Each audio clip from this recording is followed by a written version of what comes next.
ਵਾਹਿਗੁਰੂ जी का खालसा वाहिगुरू जी की फतेह। Punjabi audio book YouTube channel सुन रहे सारे ਸਰੋਤਿਆਂ ਨੂੰ मेरे ਮਨਿੰਦਰ कौर ਵੱਲੋਂ प्यार भरी सत श्री अकाल।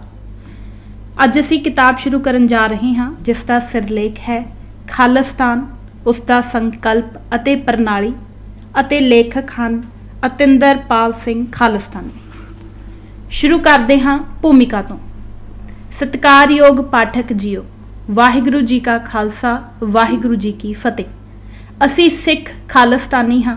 ਖਾਲਿਸਤਾਨ ਨਾ ਤਾਂ ਅੱਤਵਾਦ ਹੈ, ਨਾ ਵੱਖਵਾਦ ਹੈ ਤੇ ਨਾ ਹੀ ਖਾਲਿਸਤਾਨੀ ਹੋਣਾ ਕੋਈ ਗੁਨਾਹ ਹੈ। ਮੈਂ ਭਾਰਤ ਅੰਦਰ ਇਸ ਨੂੰ 1990 ਵਿੱਚ ਹੀ ਮਾਨਤਾ ਦਿਲਾ ਚੁੱਕਾ ਹਾਂ।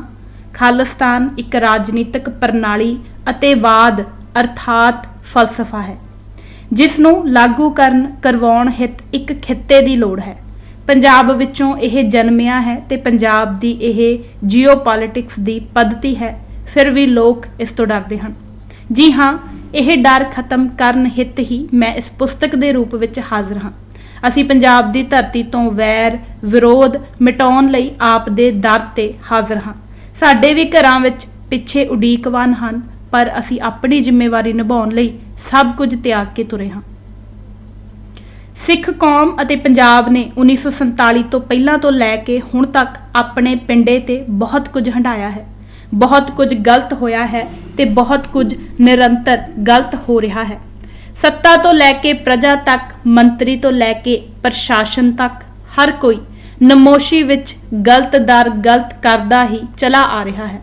ਭਾਰਤ ਦਾ ਸੰਵਿਧਾਨ ਕੁਝ ਦੇਸ਼ ਵਿਰੋਧੀ ਬਹੁਗਿਣਤੀ ਤਾਕਤਾਂ ਵੱਲੋਂ ਛਿੱਕੇ ਟੰਗਿਆ ਜਾ ਚੁੱਕਾ ਹੈ।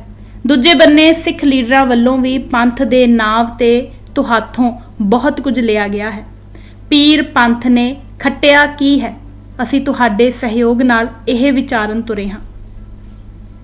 ਪੰਥ ਵਿੱਚ ਤਾਂ ਫੌਜ ਜਾਂ ਪੁਲਿਸ ਵਾਲਾ ਉਹ ਸਿਪਾਹੀ ਵੀ ਆਉਂਦਾ ਹੈ ਜਿਸ ਨੂੰ ਖਾੜਕੂਆਂ ਨੇ ਮਾਰਿਆ, ਅਤੇ ਉਹ ਗੁਰਸਿੱਖ ਵੀ ਆਉਂਦੇ ਹਨ ਜਿਨ੍ਹਾਂ ਨੂੰ ਖਾੜਕੂ ਕਹਿ ਕੇ ਪੁਲਿਸ ਤੇ ਫੌਜ ਨੇ ਹਰ ਦੇਸ਼ ਅਤੇ ਕੌਮਾਂਤਰੀ ਕਾਨੂੰਨਾਂ ਦੀਆਂ ਧੱਜੀਆਂ ਉਡਾ ਕੇ ਮਾਰਿਆ ਹੈ। ਮਰਿਆ ਤਾਂ ਦੋਹੇ ਪਾਸਿਓਂ ਪੰਥ ਦਾ ਹੀ ਅੰਗ ਹੈ।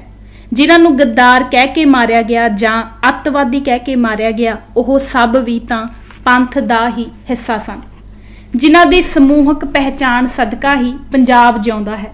ਅਸੀਂ ਮੁੜ ਪੰਜਾਬ ਨੂੰ ਨਾਨਕਸ਼ਾਹੀ, ਖਾਲਿਸਤਾਈ, ਅਣਖ, ਇੱਜ਼ਤ, ਸਵੈਮਾਣ, ਵਿਲੱਖਣ ਅਤੇ ਅੱਡਰੀ ਪਹਿਚਾਣ ਵਾਲੇ ਗੁਰਮਤ ਅਨੁਰੂਪ ਜਿਉਣ ਦੇ ਰਾਹ ਪਾਉਣ ਲਈ ਗੁਰੂ ਨਾਨਕ ਦੀ ਉਦਾਸੀ ਦੇ ਪਦ ਚਾਪਾਂ ਦੀ ਧੂੜ ਨੂੰ ਮਸਤਕ ਤੇ ਲਾਉਣ ਤੁਰੇ ਹਾਂ।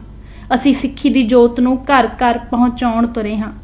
ਰਾਜੇ ਸੀ ਮੁਕੱਦਮ ਕੁੱਤੇ, ਵਾੜ ਖੇਤ ਕੋ ਖਾਏ ਦੀ ਪਹਿਚਾਣ ਕਰਾ, ਸਰਬੱਤ ਦੇ ਭਲੇ ਦੀ ਮਸ਼ਾਲ ਜਗਾਉਣ ਤੁਰੇ ਹਾਂ।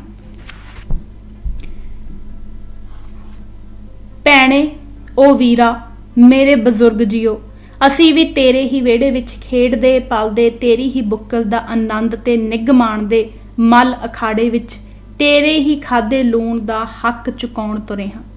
ਅਸੀਂ ਬੇਗਾਨੇ ਨਹੀਂ, ਤੇਰੇ ਹੀ ਟੱਬਰ ਦਾ ਹਿੱਸਾ ਹਾਂ।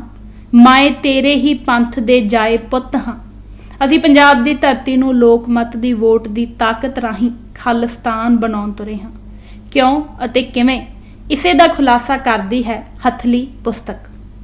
ਜਿਵੇਂ ਭਾਰਤ ਦੀ ਧਰਤੀ ਤੇ ਮਾਓ, ਮਾਰਕਸ ਅਤੇ ਲੈਨਿਨ ਦੀਆਂ ਵਿਦੇਸ਼ੀ ਰਾਜਸੀ ਵਿਚਾਰਧਾਰਾਵਾਂ ਦਾ ਰਾਜ ਅਤੇ ਸੱਤਾ ਬਹਾਲ ਹੈ, ਜਿਵੇਂ ਭਾਰਤ ਨੂੰ ਕੁਝ ਭਗਵਾਂ ਤਾਕਤਾਂ ਹਿੰਦੁਸਤਾਨ ਬਣਾਉਣਾ ਲੋਚ ਰਹੀਆਂ ਹਨ, ਕਾਨੂੰਨ ਅਤੇ ਸੰਵਿਧਾਨ ਨੂੰ ਆਪਣੇ ਪ੍ਰਸ਼ਾਸਕੀ ਆਦੇਸ਼ਾਂ ਅਤੇ ਅਮਲ ਰਾਹੀਂ ਬਦਲ ਰਹੀਆਂ ਹਨ, ਉਵੇਂ ਹੀ ਅਸੀਂ ਦੇਸ਼ ਪੰਜਾਬ ਵਿੱਚ ਵੀ ਰਾਜ ਖਾਲਿਸਤਾਨ ਦਾ ਲਿਆਉਣਾ ਚਾਹੁੰਦੇ ਹਾਂ।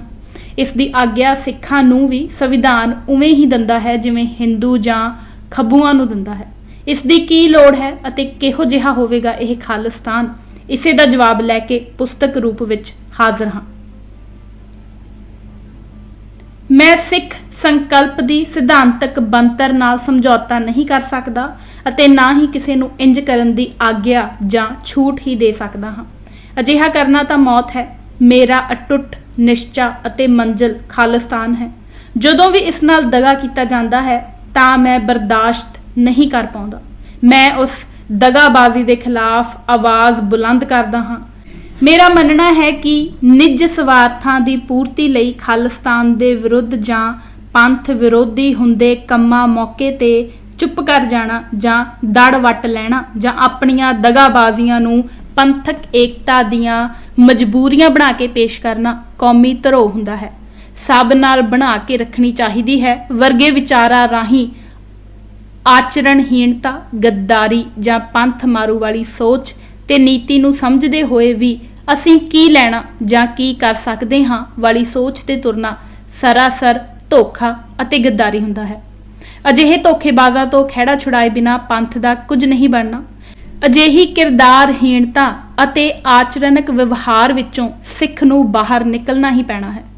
ਜੋ ਮੇਰੇ ਨਾਲ ਜਾਂ ਮੇਰੇ ਸਾਹਮਣੇ ਪ੍ਰਤੱਖ ਵਾਪਰਦਾ ਹੈ ਅਤੇ ਜਿਸ ਦਾ ਮੈਂ ਗਵਾਹ ਹਾਂ, ਉਸ ਨੂੰ ਹੂਬਹੂ ਦਰਜ ਕਰਨਾ, ਬਿਆਨ ਕਰ ਦੇਣ ਦੀ, ਸੱਚ ਬੋਲਣ ਦੀ ਜੁਰਤ ਰੱਖਣ ਕਰਕੇ ਮੈਂ ਪਸੰਦ ਨਹੀਂ ਕੀਤਾ ਜਾਂਦਾ।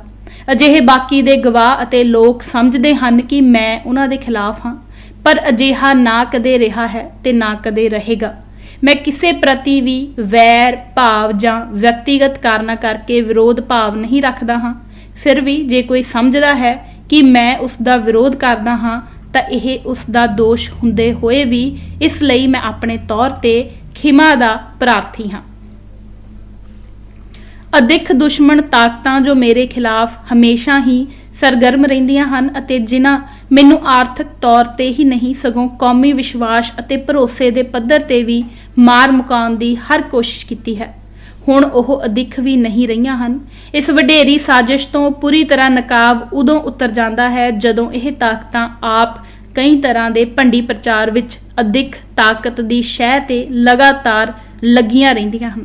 ਸੱਚ ਕਹਿਣ ਦੀ ਜੁਰਤ ਨਾ ਹੋਣ ਕਰਕੇ ਝੂਠ ਨੂੰ ਨਾਵਲ ਦੇ ਰੂਪ ਵਿੱਚ ਛਾਪਦੀਆਂ ਹਨ, ਕਿਉਂਕਿ ਮੁੱਦਾ ਭੰਡੀ ਪ੍ਰਚਾਰ ਕਰਨਾ ਹੀ ਇਹਨਾਂ ਦਾ ਰਿਹਾ ਹੈ ਤੇ ਅੱਗੋਂ ਵੀ ਰਹੇਗਾ। ਆਪਣੇ ਜੀਵਨ ਕਾਲ ਦੀ ਸਮਾਂ ਅਵਧੀ ਵਿੱਚ ਮੈਂ ਭਾਰਤ ਅਤੇ ਖਾਲਸਾ ਪੰਥ ਵਿੱਚ ਭਾਰਤ ਸਰਕਾਰ ਅਤੇ ਕੁਝ ਸਿੱਖਾਂ ਵੱਲੋਂ ਮਨ ਘੜੰਤ ਕਦੇ ਨਾ ਸਾਬਤ ਕੀਤੇ ਗਏ ਦੂਸ਼ਣ ਲਾ ਕੇ ਸਭ ਤੋਂ ਵੱਧ ਭੰਡਿਆ ਅਤੇ ਬਤੌਰ ਗੱਦਾਰ ਪ੍ਰਚਾਰਿਆ ਗਿਆ ਵਿਅਕਤੀ ਹਾਂ। ਅਜਿਹਾ ਕਰਨ ਵਾਲਿਆਂ ਦੀ ਅਜਿਹੀ ਮਾਨਸਿਕਤਾ ਵਿੱਚੋਂ ਇਹੋ ਸਿੱਟਾ ਨਿਕਲਦਾ ਹੈ ਕਿ ਉਹ ਹਮੇਸ਼ਾ ਮੇਰੇ ਵੱਲੋਂ ਮਾਰੀਆਂ ਜਾਂਦੀਆਂ ਪੰਥਕ ਹਿਤਕਾਰੀ ਪ੍ਰਾਪਤੀਆਂ ਵਾਲੀਆਂ ਮੱਲਾਂ ਤੋਂ ਘਬਰਾਏ ਰਹਿੰਦੇ ਹਨ। ਇਸੇ ਲਈ ਮੇਰੇ ਖਿਲਾਫ ਭੰਡੀ ਪ੍ਰਚਾਰ ਕਰਦੇ ਰਹਿੰਦੇ ਹਨ। ਮੇਰੀ ਅਜਿਹਾ ਕਰਨ ਵਾਲੀਆਂ ਸਾਰੀਆਂ ਤਾਕਤਾਂ ਨੂੰ ਹਮੇਸ਼ਾ ਲਈ ਖੁੱਲੀ ਚੁਣੌਤੀ ਹੈ ਕਿ ਉਹ ਮੇਰੇ ਜਿਉਣ ਦੇ ਜਿਉ ਆਪੋ ਆਪਣੇ ਦੋਸ਼ ਸ੍ਰੀ ਅਕਾਲ ਤਖਤ ਸਾਹਿਬ ਤੇ ਬੈਠ ਕੇ ਸਾਬਤ ਕਰਨ ਜਾਂ ਪੰਥਕ ਇਕੱਠ ਵਿੱਚ ਜਿੱਥੇ ਵੀ ਉਹ ਚਾਹੁਣ ਉੱਥੇ ਮੇਰੇ ਨਾਲ ਬੈਠ ਕੇ ਸਾਬਤ ਕਰਨ। ਇਸ ਚੁਣੌਤੀ ਤੋਂ ਭੱਜਦੇ ਰਹਿਣਾ ਹੀ ਇਹਨਾਂ ਝੂਠੇ ਦੂਸ਼ਣਬਾਜ਼ਾਂ ਦੀ ਫਿਤਰਤ ਬਣ ਚੁੱਕੀ ਹੈ। ਮੈਂ ਆਪਣੇ ਵੱਲੋਂ ਇਸ ਨਿਮਿਤ ਇੱਕ ਪਹਿਲ ਜੁਲਾਈ 1991 ਵਿੱਚ ਤਿਹਾੜ ਜੇਲ੍ਹ ਤੋਂ ਰਿਹਾ ਹੁੰਦਾ ਸਾਰ ਪਹਿਲਾਂ ਹੀ ਕਰ ਚੁੱਕਾ ਹਾਂ। ਇਹ ਸ੍ਰੀ ਅਕਾਲ ਤਖਤ ਸਾਹਿਬ ਤੋਂ ਆਪ ਹੀ ਭਗੌੜੇ ਹੋ ਗਏ ਸਨ। ਸਤੰਬਰ 1991 ਵਿੱਚ ਹੀ ਦੂਜੀ ਵਾਰ ਵੰਗਾਰ ਦੇ ਕੇ ਪ੍ਰੈਸ ਕਲੱਬ ਚੰਡੀਗੜ੍ਹ ਦੇ ਸਹਿਯੋਗ ਨਾਲ ਚੰਡੀਗੜ੍ਹ ਪ੍ਰੈਸ ਕਲੱਬ ਵਿੱਚ ਕੀਤੀ ਸੀ, ਜਿੱਥੇ ਇਹ ਗਪੌੜ ਮਾਰਦੀਆਂ ਤਾਕਤਾਂ ਨਹੀਂ ਸਨ ਪਹੁੰਚੀਆਂ। ਬਾਬਾ ਮੱਖਣ ਸ਼ਾਹ ਲੁਬਾਣਾ ਐਡੀਟੋਰੀਅਮ ਵਿਖੇ 15 ਨਵੰਬਰ 2003 ਨੂੰ ਸਵੇਰੇ 10 ਵਜੇ ਤੋਂ ਦੁਪਹਿਰ 2 ਵਜੇ ਤੱਕ ਤੀਜੀ ਵਾਰ 2003 ਵਿੱਚ ਖਾਲਿਸਤਾਨ ਤੇ ਬੁਲਾਏ ਗਏ ਪਲੇਠੇ ਸੈਮੀਨਾਰ ਸਮੇਂ ਮੇਰੇ ਤੇ ਦੋਸ਼ ਲਾਉਣ ਵਾਲੇ ਅਜਿਹੇ ਲੋਕਾਂ ਨੂੰ ਦਾਸ ਨੇ ਖੁਦ ਸੱਦਾ ਪੱਤਰ ਦੇ ਕੇ ਸੱਦਿਆ ਸੀ। ਬੇਨਤੀ ਕੀਤੀ ਸੀ ਕਿ ਆਓ ਆਮਣੇ ਸਾਹਮਣੇ ਬੈਠ ਕੇ ਸੰਗਤ ਵਿੱਚ ਗੱਲ ਕਰਦੇ ਹਾਂ। ਅਜਿਹੇ ਲੋਕ ਨਹੀਂ ਆਏ, ਜਿਸ ਤੋਂ ਸਾਬਤ ਹੋ ਗਿਆ ਕਿ ਇਹ ਕਿਸੇ ਤੀਜੀ ਏਜੰਸੀ ਦੇ ਕਿਹਾ ਮੇਰੇ ਖਿਲਾਫ ਝੂਠ ਦੀ ਜੁਗਾਲੀ ਕਰਦੇ ਨੇ ਤੇ ਕਰਦੇ ਰਹਿਣਗੇ। ਮੈਨੂੰ ਆਤਮਕ ਅਤੇ ਵਿਹਾਰਕ ਪੱਧਰ ਤੇ ਅਜਿਹੇ ਅਖੌਤੀ ਖਾਲਿਸਤਾਨੀਆਂ ਰਾਹੀਂ ਖਤਮ ਕਰ ਦੇਣ ਦੀ ਕੋਸ਼ਿਸ਼ ਵਿੱਚੋਂ ਅਕਾਲ ਪੁਰਖ ਨੇ ਆਪ ਬਚਾਇਆ ਹੈ। ਕਿਤਨੀ ਵੱਡੀ ਚੁਣੌਤੀ ਵਿੱਚੋਂ ਸਮੇਤ ਪਰਿਵਾਰ ਅਸੀਂ ਨਿਕਲੇ ਹਾਂ, ਇਸ ਦਾ ਅੰਦਾਜ਼ਾ ਸਹਿਜੇ ਹੀ ਲਗਾਇਆ ਜਾ ਸਕਦਾ ਹੈ ਕਿ ਕੈਟ ਦੀ ਪਿੱਠ ਤੇ ਭਾਰਤ ਸਰਕਾਰ ਜਦ ਆਣ ਖੜਦੀ ਹੈ ਤਾਂ ਸਮੂਹ ਪੰਥਕ ਧਿਰਾਂ ਦੜ ਵੱਟ ਕੇ ਤਮਾਸ਼ਾ ਵੇਖਦੀਆਂ ਹਨ। ਮੈਨੂੰ ਤੇ ਮੇਰੇ ਟੱਬਰ ਨੂੰ ਬਰਬਾਦ ਕਰ ਦੇਣ ਦੀ ਹਰ ਕੋਸ਼ਿਸ਼ ਦਾ ਚੁੱਪ ਵੱਟ ਸਾਥ ਦਿੰਦੀਆਂ ਹਨ। ਸਭ ਹੱਦ ਬੰਨੇ ਇੱਥੋਂ ਤੱਕ ਤੋੜ ਦਿੱਤੇ ਜਾਂਦੇ ਹਨ ਕਿ ਮੈਨੂੰ ਖਾਲਿਸਤਾਨ ਦੇ ਰਾਹ ਤੋਂ ਤੋੜਨ ਲਈ ਇੱਕ DGP ਵੀ ਆਪਣੇ ਬਾਪ ਦੇ ਕਾਤਲਾਂ ਨੂੰ ਫੜ ਕੇ ਵੀ ਭਾਰਤ ਸਰਕਾਰ ਦੇ ਕਹਿਣ ਤੇ ਰਿਹਾ ਕਰ ਖੁਦ ਵਿਦੇਸ਼ ਭੇਜ ਦਿੰਦਾ ਹੈ। ਮੈਨੂੰ ਬਤੌਰ ਮੈਂਬਰ ਪਾਰਲੀਮੈਂਟ 2 ਵਾਰ ਸ਼੍ਰੀ KPS ਗਿੱਲ ਨੇ ਪੁਲਿਸ ਦੇ ਬੁਲਟ ਪ੍ਰੂਫ ਕੈਂਟਰਾਂ ਨਾਲ ਸਿੱਧੀ ਟੱਕਰ ਮਾਰ ਕੇ एक्सीडेंटल एनकाउंटर करवा के मरवाना चाहया, अकाल पुरख ने हथ दे रख लिया। 2 वार मशहूर खाड़कुआं ने मैनू घरे मारन की कोशिश की।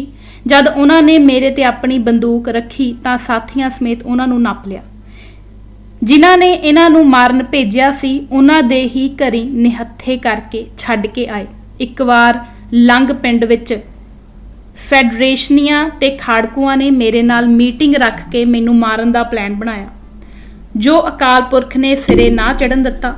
जदों दसंबर 2010 तो मैं अपनी पत्नी सरदारनी कमलजीत कौर, कैप्टन जगतार सिंह अते सरदार वरियाम सिंह नाल पंजाब दे पिंड पिंड जाके नानकशाही खालिस्तानी उदासी फेरी राही घर घर किहो जिहा होवेगा खालिस्तान अते क्यों चाहुंदे हां असीं खालिस्तान समझाउण दा बीड़ा चुक्या। तां 2 वार सानू जिउंदा फूक देण दीआं कोझियां कोशिशां कट्टड़वादी ते दहशत पसंद हिंदूतवा ताकतां ने शिव सैना दे बैनर थले अकाली भाजपा सरकार अधीन कीतियां। 1000 तो वध पिंडां, 18 कस्बिਆਂ, 4 शहरां दी पैदल फेरी दौरान सानू सत्ताधारी अकाली धड़े अते कुछ पंथक मन्ने जांदे अखौती खालिस्तानियां दे धड़ियां ने पिंडां विच वड़न तो रोकण तक दीआं कोशिशां कीतियां। लठ मार लोकां राहीं साडा घेराव करवाया। सानू 3 वार जेल यात्रा भी करनी पई अते 6 तो वध मेरे अते मेरी पत्नी उपर देश धरोह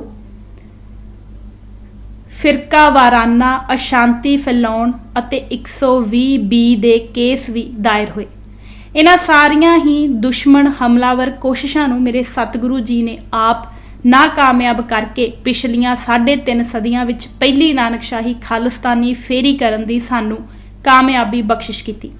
जद सिख ही पंथ हित विच निर्लेप अते निरस्वार्थ काम करन वालियां दे खिलाफ खड़े कर दिते जाण तां फिर की किता जावे।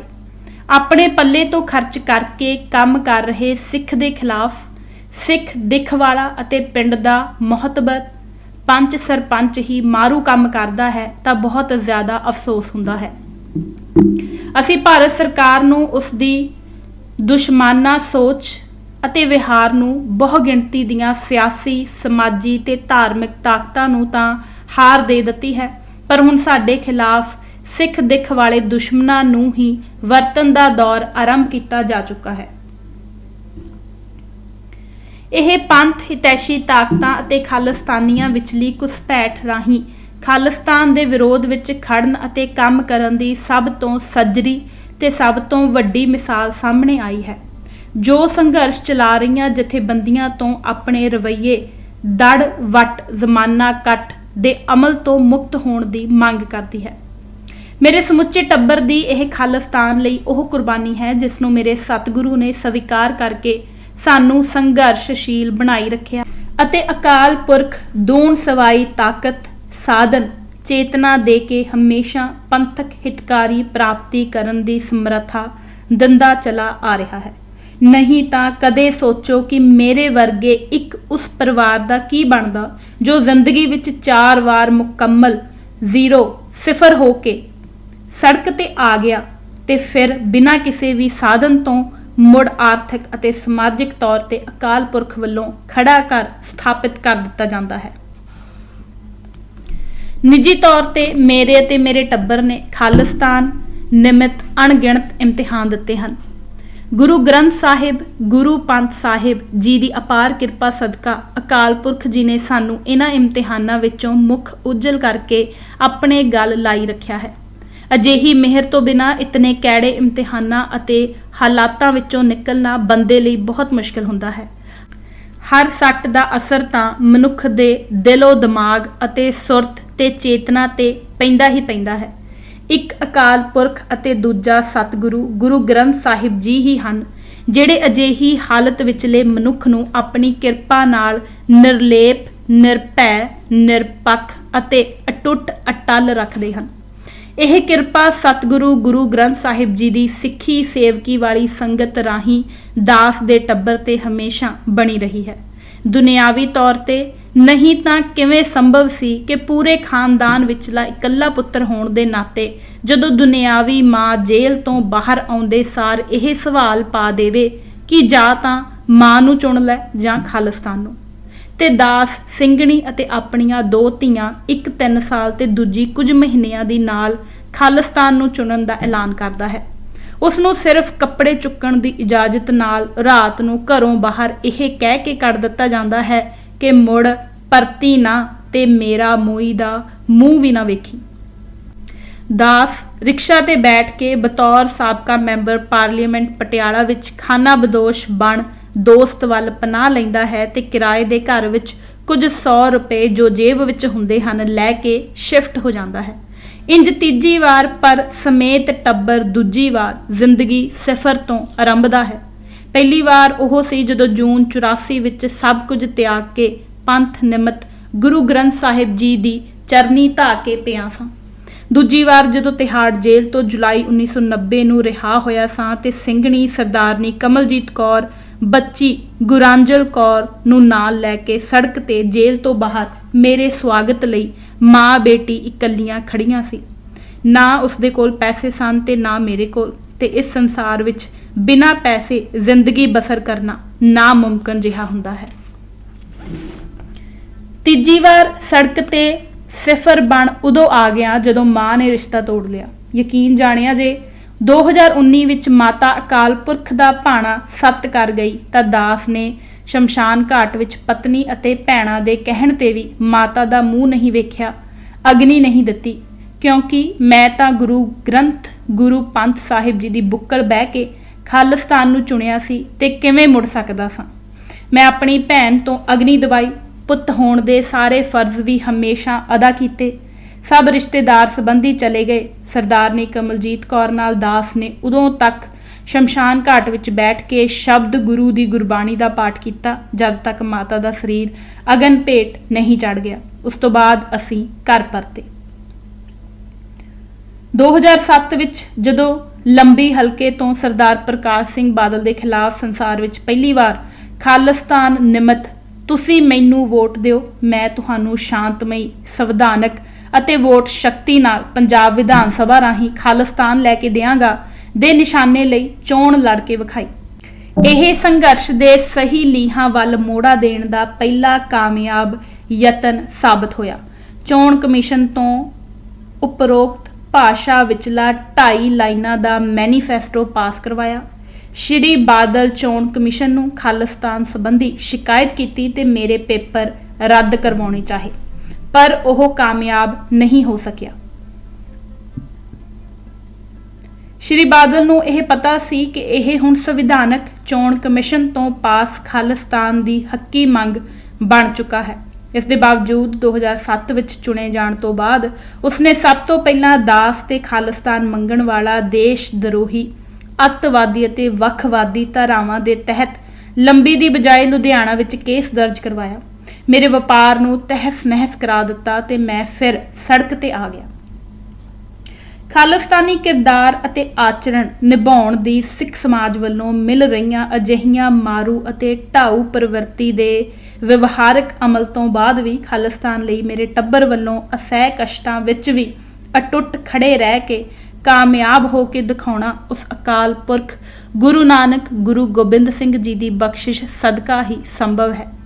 ਮੈਂ ਆਪਣੇ ਟੱਬਰ ਦਾ ਰੂਹ ਤੋਂ ਹਮੇਸ਼ਾ ਧੰਨਵਾਦੀ ਅਤੇ ਰਿਣੀ ਰਹਾਂਗਾ, ਜਿਨ੍ਹਾਂ ਖਾਲਿਸਤਾਨ ਮੇਰੀ ਰੂਹ ਦੀ ਖੁਰਾਕ ਲਈ ਮੈਨੂੰ ਹਰ ਤੰਗੀ ਤੁਰਸ਼ੀ, ਸਮਾਜਿਕ ਤਾਨੇ ਮਿਹਣੇ ਪ੍ਰਾਇਮਰੀ ਕਲਾਸ ਤੋਂ ਲੈ ਕੇ ਹੁਣ ਤੱਕ ਆਪਣੇ ਦਿਲ ਅਤੇ ਦਿਮਾਗ ਤੋਂ ਇਲਾਵਾ ਸਰੀਰ ਅਤੇ ਚੇਤਨਾ ਤੇ ਸਹੇ ਹਨ। ਸਮੇਤ ਪਰਿਵਾਰ ਅਕਾਲ ਪੁਰਖ ਦਾ ਸ਼ੁਕਰਗੁਜ਼ਾਰ ਹਾਂ ਕਿ ਉਸਨੇ ਆਪਣੀ ਨਦਰ ਤੇ ਬਖਸ਼ਿਸ਼ ਦੇ ਲਾਇਕ ਸਾਨੂੰ ਬਣਾਇਆ ਤੇ ਸਾਡੀਆਂ ਝੋਲੀਆਂ ਨੂੰ ਆਪਣੀ ਬਖਸ਼ਿਸ਼ ਨੂੰ ਸੰਭਾਲਣ ਜੋਗਾ ਸਿੱਖੀ ਚੱਜ ਆਚਾਰ ਦੇ ਸਮਰੱਥ ਕੀਤਾ ਹੈ, ਜਿਸ ਦਾ ਪੰਜਾਬ ਸਰਕਾਰ 2 ਵਾਰ ਚੱਲਦਾ ਬਿਜ਼ਨਸ ਧੱਕੇ ਨਾਲ ਬੰਦ ਕਰਵਾ ਦਿੰਦੀ ਹੈ ਅਤੇ ਜਿਸ ਨੂੰ ਪਤਨੀ ਕਮਲਜੀਤ ਕੌਰ ਸਮੇਤ ਬਾਰ-ਬਾਰ ਜੇਲੀ ਡੱਕ ਦਿੰਦੀ ਹੈ। ਅਜਿਹੇ ਹਾਲਾਤਾਂ ਵਿੱਚ ਨਿਰੋਲ ਨਿਰਸਵਾਰਥ ਆਪਣੇ ਤੌਰ ਤੇ ਖਾਲਿਸਤਾਨ ਲਈ ਪ੍ਰਾਪਤੀਆਂ ਕਰੀ ਜਾਣ ਨੂੰ ਮੈਂ ਰੱਬੀ ਮਿਹਰ ਅਤੇ ਬਖਸ਼ਿਸ਼ ਹੀ ਮੰਨਦਾ ਹਾਂ। ਮੈਂ ਇਸ ਤੀਜੇ ਐਡੀਸ਼ਨ ਲਈ ਸਤਿਕਾਰਯੋਗ ਸਰਦਾਰ ਹਰਿੰਦਰ ਸਿੰਘ ਜੀ ਮਹਿਬੂਬ ਜੀ ਤੇ ਪੁਸਤਕ ਲਿਖਣ ਵਾਲੇ ਲਿਖਾਰੀ ਸਰਦਾਰ ਅਮਰੀਕ ਸਿੰਘ ਜੀ ਯੂਕੇ ਵਾਲੇ ਅਤੇ ਯੂਕੇ ਦੇ ਹੀ ਉਹਨਾਂ ਦੇ ਸਹਿਯੋਗੀ ਬੀਬੀ ਸਿਮਰੋ ਕੌਰ ਜੀ ਸਰਦਾਰ ਪਰਮਿੰਦਰ ਸਿੰਘ ਜੀ ਅਤੇ ਸਰਦਾਰ ਮੱਘਰ ਸਿੰਘ ਜੀ ਦਾ ਧੰਨਵਾਦੀ ਹਾਂ, ਜਿਨ੍ਹਾਂ ਖਾਲਿਸਤਾਨ ਲਈ ਇਹ ਕਿਤਾਬ ਮੁੜ ਛਪਵਾਉਣ ਲਈ ਹੱਲਾਸ਼ੇਰੀ ਹੀ ਨਹੀਂ ਸਗੋਂ ਸਾਧਨ ਵੀ ਦਿੱਤੇ ਹਨ। ਇਹ ਕਿਤਾਬ ਉਹਨਾਂ ਦੀ ਮਾਇਆ ਨਾਲ ਹੀ ਤੀਜੀ ਵਾਰ ਛਪ ਕੇ ਆਪ ਜੀ ਦੇ ਹੱਥਾਂ ਵਿੱਚ ਹੈ।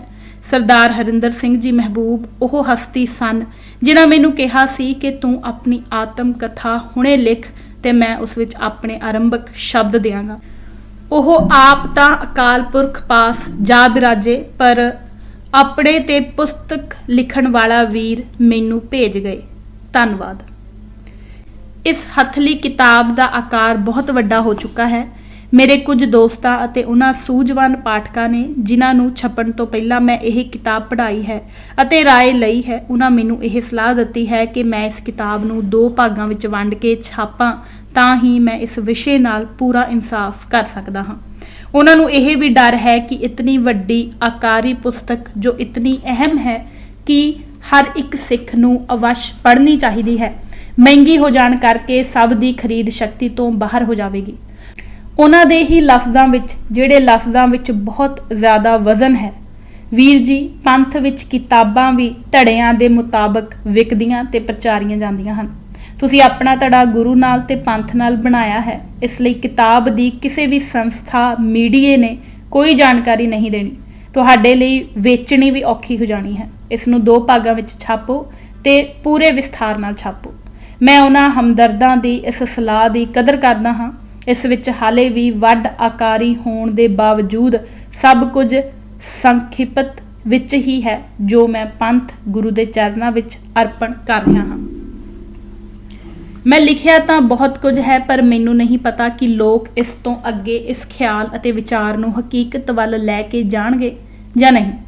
ਹੋ ਸਕਦਾ ਹੈ ਕਿ ਇਹ ਕਹਿਣ ਕਿ ਮੈਂ ਕੀ ਫਜ਼ੂਲ ਲਿਖਿਆ ਹੈ, ਪਰ ਮੇਰਾ ਦ੍ਰਿੜ ਵਿਸ਼ਵਾਸ ਹੈ ਕਿ ਅਗਰ ਮੈਨੂੰ ਪੰਥ ਉਤਨੀ ਸ਼ਕਤੀ ਨਾਲੋਂ ਅੱਧੀ ਸ਼ਕਤੀ ਵੀ ਦੇਵੇ ਜਿਤਨੀ ਪੰਥ ਨੇ ਬਾਕੀ ਲੀਡਰਾਂ ਨੂੰ ਬਤੌਰ ਪ੍ਰਧਾਨ ਦਿੱਤੀ ਹੈ, ਤਾਂ ਮੈਂ ਪੰਜਾਬ ਵਿਧਾਨ ਸਭਾ ਦੀ 10 ਸਾਲਾਂ ਸੱਤਾ ਮਿਲਣ ਤੇ ਸ਼ਾਂਤਮਈ, ਸੰਵਿਧਾਨਕ ਅਤੇ ਲੋਕ ਮਤ ਦੀ ਵੋਟ ਤਾਕਤ ਨਾਲ ਪੰਜਾਬ ਨੂੰ ਖਾਲਿਸਤਾਨ ਬਣਾ ਕੇ ਪੰਥ ਨੂੰ ਕੌਮੀ ਘਰ ਦਿਲਾ ਸਕਦਾ ਹਾਂ।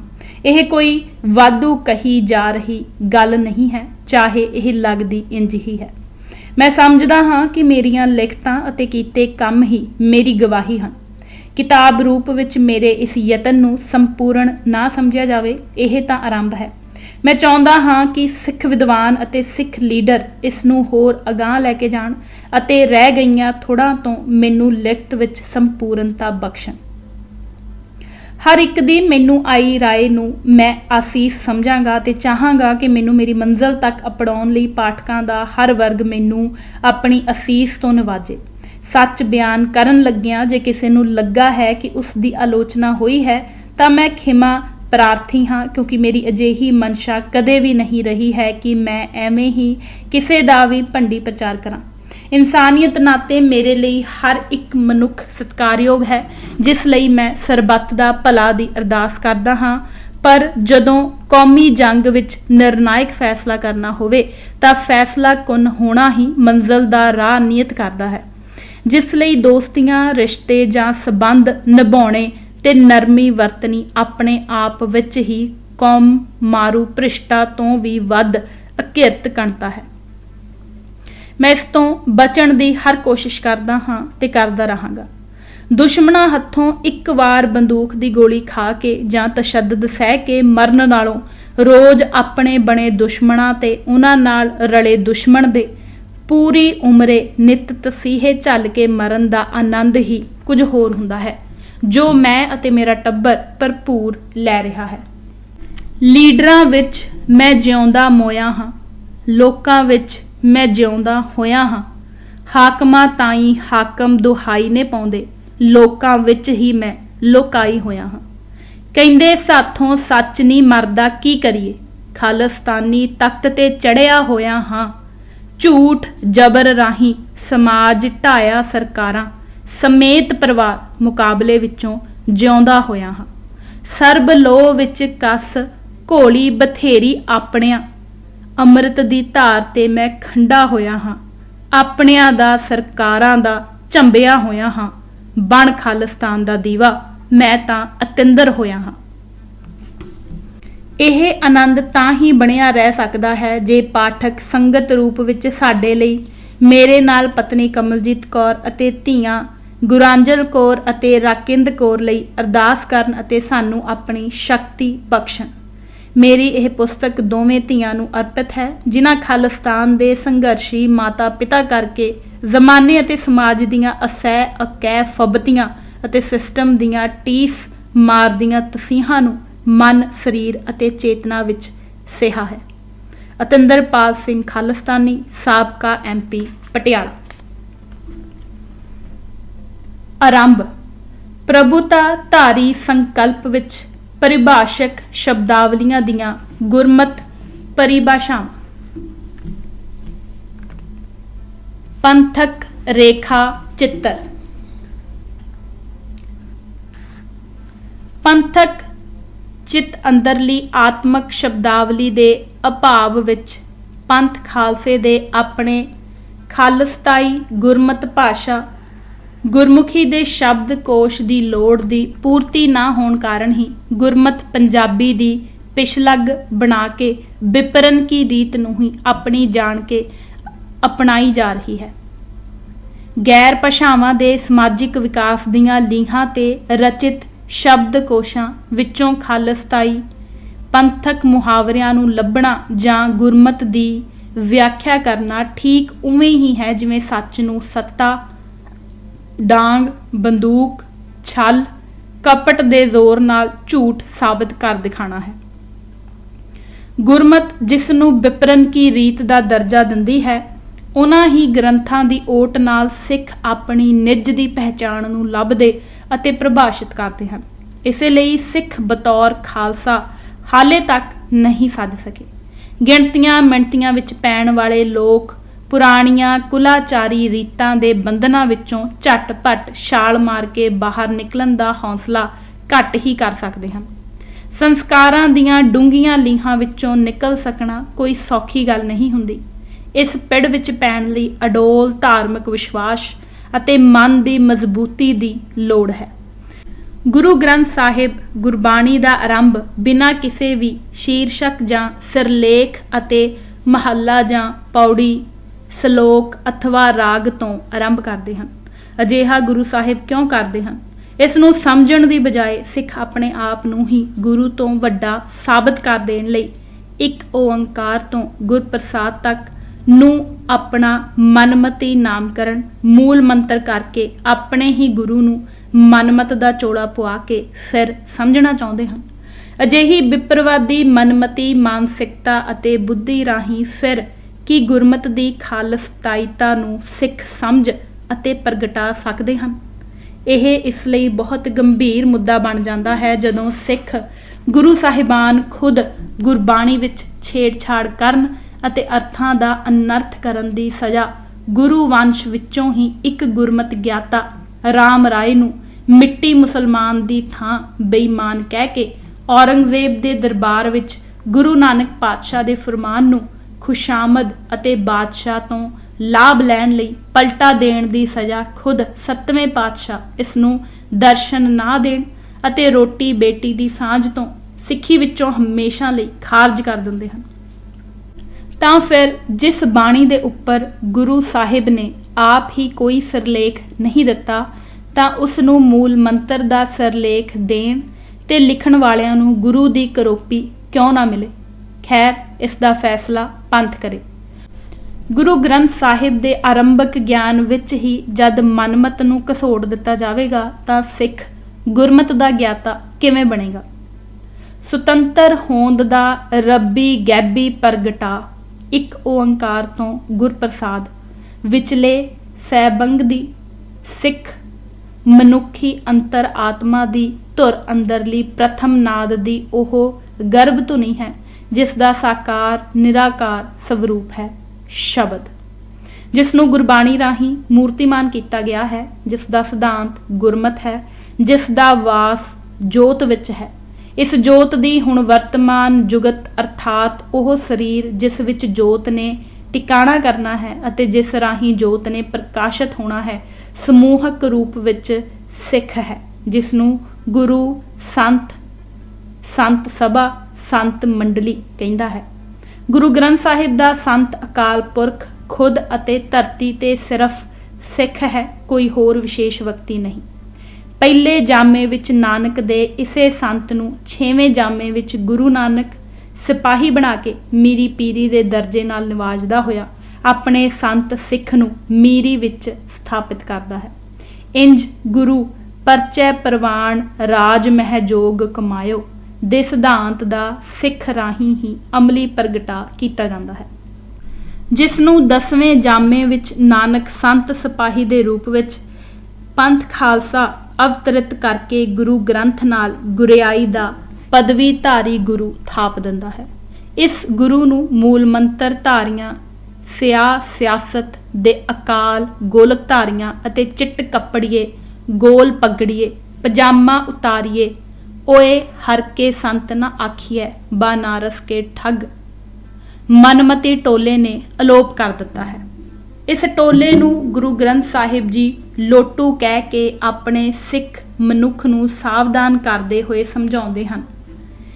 ਚਿੱਟੇ ਜਿਨਕੇ ਕੱਪੜੇ ਮੈਲੇ ਚਿੱਤ ਕਠੋਰ ਜਿਓ ਤਿੰਨ ਮੁਖ ਨਾਮ ਨਾ ਉਪਜੈ ਦੂਜੇ ਵਿਆਪੈ ਚੋਰ ਜਿਓ ਮੂਲ ਨਾ ਬੂਝੈ ਆਪਣਾ ਸੇ ਪਸ਼ੂਆਂ ਸੇ ਢੋਰ ਜਿਓ ਅਤੇ ਬਹੁ ਭੇਖ ਕਰ ਪਰਮਾਈਏ ਮਨ ਹਿਰਦੈ ਕਪਟ ਕਮਾਏ ਹਰ ਕਾ ਮਹਿਲ ਨਾ ਪਾਵਈ ਮਰ ਵਿਸਟਾ ਮਾਹੇ ਸਮਾਏ।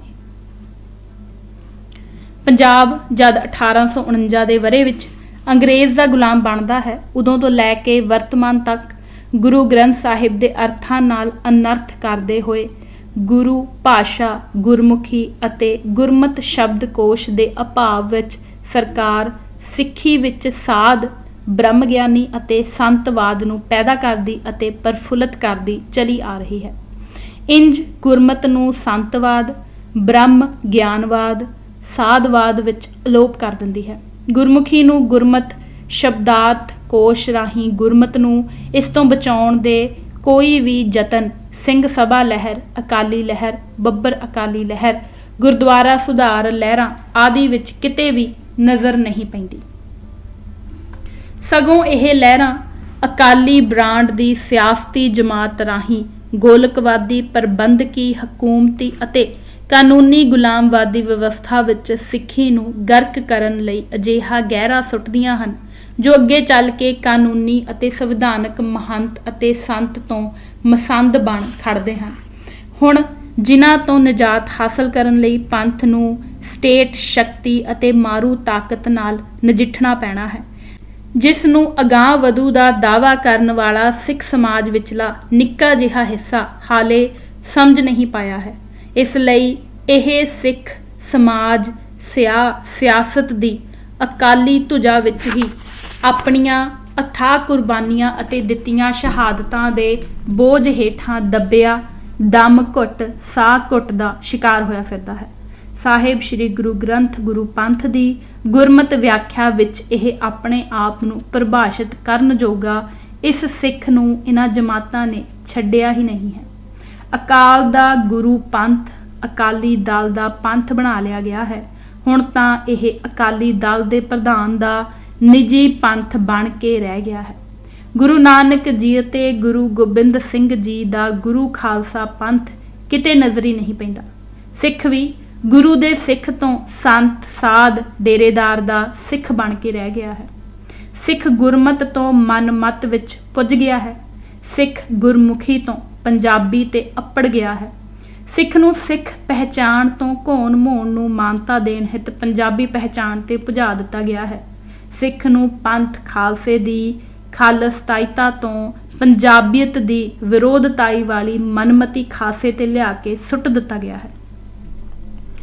ਸਿੱਖ ਨੂੰ ਅਕਾਲ ਨਸਲ ਪ੍ਰਥਾਏ ਮਨੁੱਖਵਾਦੀ ਪ੍ਰਥਾ ਅਤੇ ਸਿਧਾਂਤਕ ਬਣਤਰ ਤੋਂ ਜੜਵਾਦੀ ਧਰਤੀ ਮਾਂ ਦੀ ਸੌੜੀ ਗੁਲਾਮੀਤ ਵਿੱਚ ਜਕੜ ਦਿੱਤਾ ਗਿਆ ਹੈ, ਜਿਸ ਨੂੰ ਦੇਸ਼ ਭਗਤੀ ਦਾ ਸੰਵਿਧਾਨਕ ਬੁਰਕਾ ਪੁਆ ਕੇ ਮਨੁੱਖਵਾਦੀ ਸਮਾਜ ਤੋਂ ਉੱਪਰਲਾ ਦਰਜਾ ਪ੍ਰਦਾਨ ਕਰ ਸਿਆਸਤੀ ਭਰਮਾ ਮੰਡਲ ਦੀ ਗੁਲਾਮੀ ਵਿੱਚ ਕਾਨੂੰਨੀ ਤੌਰ ਤੇ ਰਹਿਣ ਲਈ ਮਜਬੂਰ ਲਾਚਾਰ ਇਨਸਾਨ ਬਣਾ ਦਿੱਤਾ ਗਿਆ ਹੈ।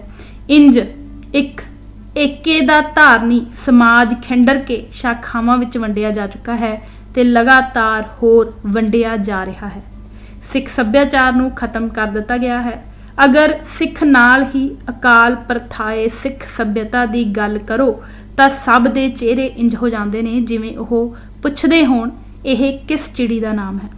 ਅਜਿਹੀ ਹੈਰਾਨ ਪਰੇਸ਼ਾਨ ਕੁੰਨ ਪ੍ਰਸ਼ਨਵਾਚੀ ਨਿਗਾਹ ਨਾਲ ਚੰਗੇ ਚੰਗੇ ਸਿੱਖ ਵਿਦਵਾਨ ਵੀ ਤੁਹਾਡੇ ਵੱਲ ਤੱਕਣਾ ਸ਼ੁਰੂ ਕਰ ਦਿੰਦੇ ਹਨ। ਅਸੀਂ ਸਿੱਖ ਅਜਿਹੇ ਢਹਿੰਦੀ ਕਲਾ ਵਿੱਚ ਧਸਾਏ ਜਾ ਚੁੱਕੇ ਸਿੱਖ ਸਮਾਜ ਵਿੱਚ ਜੀ ਰਹੇ ਹਾਂ ਜੋ ਸਿੱਖ ਸਮਾਜ ਆਪਣੀ ਭਾਸ਼ਾ ਪੰਜਾਬੀ, ਆਪਣਾ ਸੱਭਿਆਚਾਰ ਪੰਜਾਬੀਅਤ, ਆਪਣਾ ਵਿਰਸਾ ਵੀ ਹੀਰ ਰਾਂਝੇ ਸੱਸੀ ਪੁੰਨੂ ਵਾਲਾ ਪੰਜਾਬੀ ਸਮਝਦਾ ਹੈ ਅਤੇ ਜਿਸ ਨੂੰ ਆਪਣੀ ਸੱਭਿਅਤਾ ਦੀ ਉੱਕਾ ਹੀ ਸਮਝ ਨਹੀਂ ਹੈ। ਹਾਂ, ਜੂਨ 84 ਦੇ ਨਸਲ ਘਾਤ ਨੇ ਆਮ ਤੌਰ ਤੇ ਸਿੱਖ ਨੂੰ ਆਪਣੀ ਨਸਲ ਅਤੇ ਕੌਮੀਅਤਾ ਪ੍ਰਤੀ ਗੰਭੀਰ ਅਵੱਸ਼ ਕੀਤਾ ਹੈ। ਸਿੱਖ ਨੂੰ ਪੰਜਾਬੀ ਵਜੋਂ ਨਹੀਂ ਬਤੌਰ ਸਿੱਖ ਵਜੋਂ ਸਮਝਣ ਦੀ ਲੋੜ ਹੈ। ਦੂਜਾ, ਸਿੱਖ ਗੁਰੂ ਪੰਥ ਵੱਲੋਂ ਪ੍ਰਮਾਣਿਤ ਅਤੇ ਅਪਣਾਈ ਗਈ ਸਿੱਖ ਰਹਿਤ ਮਰਿਆਦਾ 'ਚ ਸਿੱਖ ਦੀ ਤਾਰੀਫ ਹੇਠ ਲਿਖੇ ਅਨੁਸਾਰ ਹੈ। ਜੋ ਇਸਤਰੀ ਜਾਂ ਪੁਰਸ਼ ਇੱਕ ਅਕਾਲ ਪੁਰਖ 10 ਗੁਰੂ ਸਾਹਿਬਾਨ ਸ਼੍ਰੀ ਗੁਰੂ ਨਾਨਕ ਦੇਵ ਜੀ ਤੋਂ ਲੈ ਕੇ ਸ਼੍ਰੀ ਗੁਰੂ ਗੋਬਿੰਦ ਸਿੰਘ ਸਾਹਿਬ ਤੱਕ ਸ਼੍ਰੀ ਗੁਰੂ ਗ੍ਰੰਥ ਸਾਹਿਬ ਜੀ ਦੀ ਬਾਣੀ ਤੇ ਸਿੱਖਿਆ ਅਤੇ ਦਸ਼ਮੇਸ਼ ਜੀ ਦੇ ਅੰਮ੍ਰਿਤ ਉੱਤੇ ਨਿਸ਼ਚਾ ਰੱਖਦਾ ਹੈ ਅਤੇ ਕਿਸੇ ਹੋਰ ਧਰਮ ਨੂੰ ਨਹੀਂ ਮੰਨਦਾ, ਉਹ ਸਿੱਖ ਹੈ। ਮਹਾਨ ਕੋਸ਼ ਅਨੁਸਾਰ ਸਿੱਖ ਤੋਂ ਅਰਥ ਸ਼ਿਸ਼ ਭਾਵ ਚੇਲਾ ਸ਼ਾਗਿਰਦ ਹੈ ਜੋ ਉਪਦੇਸ਼ ਯੋਗ ਹੋਵੇ, ਜਿਸ ਨੇ ਸਤਿਗੁਰੂ ਨਾਨਕ ਦੇਵ ਜੀ ਦਾ ਸਿੱਖ ਧਰਮ ਧਾਰਨ ਕੀਤਾ ਹੈ। ਸਿੱਖ ਦਾ ਅਰਥ ਬੋਧੀ ਵਾਲਾ ਸ਼ਿਸ਼ ਹੈ, ਅਰਥਾਤ ਜਿਸ ਨੇ ਬ੍ਰਾਹਮਣ ਦਾ ਉਪਦੇਸ਼ ਧਾਰਨ ਕਰ ਲਿਆ ਹੈ। ਇਹੋ ਅਰਥ ਸੰਸਕ੍ਰਿਤ ਅਤੇ ਦੇਵਨਾਗਰੀ ਦੇ ਸ਼ਬਦ ਕੋਸ਼ਾਂ ਵਿੱਚ ਵੀ ਦਿੱਤਾ ਗਿਆ ਹੈ। ਇਸੇ ਤੋਂ ਹੀ ਸਿੱਖ ਵਿਦਵਾਨ ਸਿੱਖ ਦੇ ਅਰਥ ਸ਼ਿਸ਼, ਚੇਲਾ ਜਾਂ ਹਮੇਸ਼ਾ ਸਿੱਖਦੇ ਰਹਿਣਾ ਜਾਂ ਸਿੱਖਣ ਵਾਲੇ ਮਨੁੱਖ ਦੇ ਰੂਪ ਵਿੱਚ ਕਰਦੇ ਹਨ, ਜੋ ਸ਼੍ਰੀ ਗੁਰੂ ਗ੍ਰੰਥ ਸਾਹਿਬ ਨੂੰ ਆਪਣਾ ਧਰਮ ਗ੍ਰੰਥ ਮੰਨਦਾ ਹੈ ਅਤੇ 10 ਸਤਿਗੁਰਾਂ ਨੂੰ ਇੱਕ ਰੂਪ ਜਾਣਦਾ ਹੈ। ਜਿਸ ਸਿੱਖ ਨੂੰ ਇੰਜ ਪਰਿਭਾਸ਼ਿਤ ਕੀਤਾ ਗਿਆ ਹੈ ਉਸ ਸਿੱਖ ਦੇ ਆਪਣੇ ਜੀਵਨ ਦਾ ਮਨੋਰਥ ਅਥਵਾ ਧਰਮ ਦਾ ਮਨੋਰਥ ਸਿੱਖ ਦਾ ਗੁਰੂ ਖੁਦ ਕੀ ਤੈਅ ਕਰਦਾ ਹੈ। ਗੁਰੂ ਆਸ਼ੇ ਦੇ ਨਜ਼ਰੀਏ ਤੋਂ ਵਿਦਵਾਨਾਂ ਨੇ ਇਸ ਦੀ ਪਰਵਾਹ ਘੱਟ ਹੀ ਕੀਤੀ ਹੈ। ਆਪੋ ਆਪਣਾ ਨਜ਼ਰੀਆ ਸਭ ਨੇ ਬਣਾਇਆ ਹੈ, ਪਰ ਜਿਸ ਗੁਰੂ ਨੇ ਅਕਾਲ ਤੋਂ ਟੁੱਟ ਚੁੱਕੇ ਮਨੁੱਖ ਨੂੰ ਅਕਾਲ ਸੁੱਤ ਸਿੱਖ ਬਣਾ ਕੇ ਅਕਾਲ ਸੱਭਿਅਤਾ ਦਾ ਆਦਰਸ਼ ਮਨੁੱਖ ਥਾਪ ਕੇ ਇੱਕ ਮੁੱਢਲੀ ਅਕਾਲ ਨਸਲੀ, ਅਕਾਲ ਧਰਮੀ, ਅਕਾਲ ਮਰਿਆਦਕ ਅਤੇ ਅਕਾਲ ਸੱਭਿਅਤਾ ਪਰਮ ਮਨੁੱਖ ਵਜੋਂ ਸ਼੍ਰੋਮਣੀ ਥਾਪਿਆ ਹੈ, ਉਸੇ ਹੀ ਗੁਰੂ ਦਾ ਨਜ਼ਰੀਆ ਕਿਸੇ ਨੇ ਵੀ ਸਿੱਖ ਨੂੰ ਗੁਰੂ ਭਾਸ਼ਾ ਗੁਰਮਤ ਵਿੱਚ ਹੀ ਸਮਝਾਉਣ ਦੀ ਖੇਚਲ ਹੀ ਨਹੀਂ ਕੀਤੀ ਹੈ। ਇਹ ਗੁਰਮਤ ਗੁਰਮੁਖੀ ਦੇ ਸ਼ਬਦਾਰਥ ਵਿੱਚੋਂ ਆਪਣੇ ਅਰਥ ਪ੍ਰਗਟ ਕਰਦੀ ਹੈ, ਸੰਸਕ੍ਰਿਤ, ਹਿੰਦੀ ਜਾਂ ਪੰਜਾਬੀ ਵਿੱਚੋਂ ਨਹੀਂ। ਗੁਰੂ ਗ੍ਰੰਥ ਸਾਹਿਬ ਦੀ ਭਾਸ਼ਾ ਨਿਰਵਿਵਾਦ ਰੂਪ ਵਿੱਚ ਗੁਰਮੁਖੀ ਹੈ, ਪੰਜਾਬੀ ਨਹੀਂ। ਸਭ ਕਿਛ ਆਪੇ ਆਪ ਹੈ, ਦੂਜਾ ਅਵਰ ਨਾ ਕੋਈ। ਜਿਉਂ ਬੁਲਾਏ ਤਿਉਂ ਬੋਲੀਐ, ਜਾਂ ਆਪ ਬੁਲਾਏ ਸੋਏ। ਗੁਰਮੁਖ ਬਾਣੀ ਬ੍ਰਹਮ ਹੈ, ਸ਼ਬਦ ਮਿਲਾਵਾ ਹੋਏ। ਨਾਨਕ ਨਾਮ ਸਮਾਲ ਤੂੰ, ਜਿਤ ਸੇਵੀਐ ਸੁਖ ਹੋਏ। ਗੁਰੂ ਗ੍ਰੰਥ ਸਾਹਿਬ ਜੀ ਇੰਜ ਸਮਝਾਉਂਦੇ ਹਨ ਕਿ ਸਿੱਖ ਧਰਮੀ ਇਸ ਕਰਕੇ ਨਹੀਂ ਹਨ ਕਿ ਉਹਨਾਂ ਨੂੰ ਇਸ ਧਰਮ ਤੇ ਚੱਲ ਕੇ ਕਈ ਸੁੱਖਾਂ ਦੀ, ਸਵਰਗ ਦੀ ਜਾਂ ਪਰਲੋਕ ਸੁਹੇਲੇ ਹੋਣ ਦੀ ਕਾਮਨਾ ਜਾਂ ਲਾਲਸਾ ਹੈ, ਸਗੋਂ ਸਿੱਖਾਂ ਦਾ ਮਨੋਰਥ ਤਾਂ ਪਰਮਪਤੀ ਵਾਹਿਗੁਰੂ ਨਾਲ ਇਕਮਿਕ ਹੋ ਕੇ ਯਕੀਨਨ ਇੰਜ ਉਸ ਦੀ ਪਰਮ ਸੱਤਾ ਦੀ ਬ੍ਰਹਿਮੰਡ ਤੇ ਬਹਾਲੀ ਕਰ ਉਸ ਦੇ ਕੁਦਰਤੀ ਪਸਾਰੇ ਦਾ ਨਿਜ਼ਾਮ ਲੋਕਾਈ ਨੂੰ ਦੇਣਾ ਹੈ। ਕਿਉਂਕਿ ਗੁਰੂ ਗ੍ਰੰਥ ਸਾਹਿਬ ਜੀ ਅਕਾਲ ਨਸਲ ਦੇ ਸਿੱਖ ਮਨੁੱਖ ਲਈ ਸਪਸ਼ਟ ਨਿਰਧਾਰਿਤ ਕਰਦੇ ਹਨ। ਸਿੱਖੀ ਸਿੱਖਿਆ ਗੁਰ ਵਿਚਾਰ, ਇਹ ਸਿੱਖ ਦਾ ਨਿਸ਼ਚਾ ਹੈ। ਨਾਨਕ ਗੁਰ ਤੇ ਗੁਰ ਹੋਇਆ, ਵੇਖੋ ਤਿਸ ਕੀ ਰਜ਼ਾਈ। ਇਹ ਕਾਰਨ ਕਰਤਾ ਕਰੇ, ਜੋਤੀ ਜੋਤ ਸਮਾਏ। ਇਹ ਮਾਰਗ ਹੈ। ਗੁਰੂ ਸਿੱਖ, ਸਿੱਖ ਗੁਰੂ ਹੈ, ਏਕੋ ਗੁਰ ਉਪਦੇਸ਼ ਚਲਾਏ। ਇਹ ਨਿਸ਼ਚਾ ਅਤੇ ਅੰਤਿਮ ਨਿਸ਼ਾਨਾ ਹੈ। ਕਿਉਂਕਿ ਮੈਂ ਬਦੀ ਸੱਚ ਧਰਮਸਾਲ ਹੈ, ਗੁਰ ਸਿੱਖਾ ਲਹਿਦਾ ਭਾਲਕ ਹੈ। ਇਸੇ ਪੰਥ ਦੇ ਪਾਂਧੀ ਨੂੰ ਹੀ ਸਿੱਖ ਕਿਹਾ ਜਾ ਸਕਦਾ ਹੈ। ਇਹ ਜਗ ਸੱਚੇ ਕੀ ਹੈ ਕੋਠੜੀ, ਸੱਚੇ ਕਾ ਵਿਚਵਾਸ ਰਾਹੀਂ ਗੁਰਮਤਿ ਸਿਧਾਂਤ ਨਿਰਧਾਰਿਤ ਕਰਕੇ ਦੱਸਦਾ ਹੈ ਕਿ ਨਾਨਕ ਗੁਰਮੁਖ ਜਾਣੀਐ ਜਾ ਕੋ ਆਪ ਕਰੇ ਪ੍ਰਗਾਸ ਦੇ ਫਲਸਫੇ ਰਾਹੀਂ ਆਸਾ ਦੀ ਵਾਰ ਵਿੱਚ ਅੰਕ 463 ਤੇ ਗੁਰੂ ਨਾਨਕ ਜੀ ਉਪਾਏ ਕੈ ਲਿਖ ਨਾਵੈ ਧਰਮ ਬਹਾਲਿਆ ਉੱਥੈ ਸੱਚੇ ਹੀ ਸੱਚ ਨਿਬੜੈ ਚੁਣ ਵਖ ਕੱਢੈ ਜਜਮਾਲਿਆ ਥਾਉ ਨਾ ਪਾਇਨ ਕੁੜਿਆਰ ਮੂੰਹ ਕਾਲੈ ਦੋਜਕ ਚਾਲਿਆ ਤੇਰੇ ਨਾਏ ਰਤੇ ਸੇ ਜਿਣ ਗਏ ਹਾਰ ਗਏ ਸੀ ਠੱਗਣ ਵਾਲਿਆ ਲਿਖ ਨਾਵੇਂ ਧਰਮ ਬਹਾਲਿਆ ਦੇ ਉਪਦੇਸ਼ ਰਾਹੀਂ ਸਿੱਖ ਦੀ ਇਹੋ ਸਿੱਖੀ ਗੁਰੂ ਆਪ ਸਪਸ਼ਟ ਸਿੱਕੇਬੰਦ ਕਰਦਾ ਹੈ। ਬਿਨ ਸਿੱਖੀ ਤਰਬੋ ਕਹਾ ਜਗ ਸਾਗਰ ਭਾਰਾ ਨਿਸ਼ਾਨਾ ਵੀ ਗੁਰੂ ਮਿੱਥ ਕੇ ਗਿਆ ਹੈ ਤੇ ਮੰਜ਼ਲ ਵੀ ਗੁਰੂ ਨੇ ਆਪ ਹੀ ਸਿੱਖ ਦੀ ਨਿਸ਼ਚਿਤ ਕਰ ਦਿੱਤੀ ਹੈ। ਬੋਲੀਐ ਸੱਚ ਧਰਮ ਝੂਠ ਨਾ ਬੋਲੀਐ ਜੋ ਗੁਰ ਦੱਸੈ ਵਾਟ ਮੁਰੀਦਾ ਜੋਲੀਐ। ਕਿਸੇ ਵਿਦਵਾਨ ਨੂੰ ਇਸ ਵਿੱਚ ਦਖਲ ਦੇਣ ਜਾਂ ਇਸ ਨੂੰ ਬਦਲ ਦੇਣ ਦਾ ਕੋਈ ਹੱਕ ਨਹੀਂ ਹੈ। ਸਿੱਖੀ ਗੁਰੂ ਪਰਿਭਾਸ਼ਾਵਾਂ ਸੰਕਲਪਾਂ ਅਤੇ ਸਿਧਾਂਤਾਂ ਨੂੰ ਤਬਦੀਲ ਕਰਨ ਦਾ ਕਿਸੇ ਨੂੰ ਵੀ ਕੋਈ ਅਧਿਕਾਰ ਨਹੀਂ ਦਿੰਦੀ ਹੈ। ਗੁਰੂ ਸਾਹਿਬਾਨ ਵੱਲੋਂ ਆਪਣੇ ਜੀਵਨ ਕਾਲ ਵਿੱਚ ਆਪ ਨਿਰਧਾਰਿਤ ਕੀਤੇ ਗਏ ਗੁਰਮਤਿ ਮਾਪਦੰਡਾਂ ਦੇ ਅੰਦਰ ਸੱਭਿਅਤਾ ਅਤੇ ਇਸ ਦੇ ਨਿਰਵਾਹ ਨਿਮਿਤ ਘੜੇ ਗਏ ਸਿਧਾਂਤ ਸੰਕਲਪ ਨਿਸ਼ਚੇ ਸ਼ਬਦਾਰਥ ਅਤੇ ਪਰਿਭਾਸ਼ਾਵਾਂ ਤੇ ਇਹਨਾਂ ਸਭਨਾ ਨਿਮਿਤ ਲੋੜੀਂਦੀ ਗੁਰਮਤਿ ਵਿਗਿਆਨ ਦੀ ਦ੍ਰਿਸ਼ਟੀ ਤੋਂ ਪਰਿਭਾਸ਼ਕ ਸ਼ਬਦਾਵਲੀ ਦੀ ਅਰਥਾਵਲੀ ਨੂੰ ਨਵਿਆਉਣ ਦਾ ਅਧਿਕਾਰ ਵੀ ਕਿਸੇ ਪਾਸ ਨਹੀਂ ਹੈ। ਗੁਰੂ ਬਚਨ ਅੰਤਮ ਸੱਚ ਹੈ। ਸਿੱਖ ਅਤੇ ਸਿੱਖ ਦੀ ਸਿੱਖੀ ਦੀ ਪਰਿਭਾਸ਼ਾ ਸਤਿਗੁਰੂ ਗੁਰੂ ਗ੍ਰੰਥ ਸਾਹਿਬ ਜੀ ਵਿੱਚ ਸਪਸ਼ਟ ਦਿੱਤੀ ਗਈ ਹੈ। ਗੁਰੂ ਸਿੱਖ ਸਿੱਖ ਗੁਰੂ ਹੈ ਏਕੋ ਗੁਰ ਉਪਦੇਸ਼ ਚਲਾਏ। ਇਸ ਦੇ ਵਿਕਾਸ ਅਤੇ ਵਾਧੇ ਦਾ ਰਾਹ ਤੇ ਮੰਜ਼ਲ ਇੰਜ ਨਿਯਤ ਕੀਤੀ ਗਈ ਹੈ। ਨਾਨਕ ਗੁਰਮੁਖ ਜਾਣੀਐ ਜਾ ਕੋ ਆਪ ਕਰੇ ਪ੍ਰਗਾਸ। ਭਾਈ ਨੰਦ ਲਾਲ ਜੀ ਨੇ ਗੁਰੂ ਸਾਹਿਬ ਨੂੰ ਜਦ ਪੁੱਛਿਆ ਕਿ ਪਾਤਸ਼ਾਹ ਤੇਰੇ ਦਰਸ਼ਨ ਅਤੇ ਤੇਰਾ ਜੋਤ ਤੇ ਜੁਗਤ ਦਾ ਵਾਸ ਕਿੱਥੇ ਹੋਵੇਗਾ ਤਾਂ ਸਾਹਿਬਾਂ ਨੇ ਸਪਸ਼ਟ ਸਮਝਾਇਆ ਕਿ ਮੇਰੇ 3 ਰੂਪਾਂ ਵਿੱਚ ਦਰਸ਼ਨ ਹੋਣਗੇ। ਨੰਦ ਲਾਲ ਵਾਚ ਤੁਮ ਜੋ ਕਹਾ ਗੁਰਦੇਵ ਜੀ ਦਰਸ਼ਨ ਕਰ ਮੋਹਿ ਆਏ ਲਖੀਏ ਤੁਮਰਾ ਦਰਸ ਕਹਾਂ ਕਹੋ ਮੋਹਿ ਸਮਝਾਏ। 3 रूप है मोह के सुनहो नंद चित लाए निर्गुण सरगुण गुर शब्द कहो तोहे समझाए।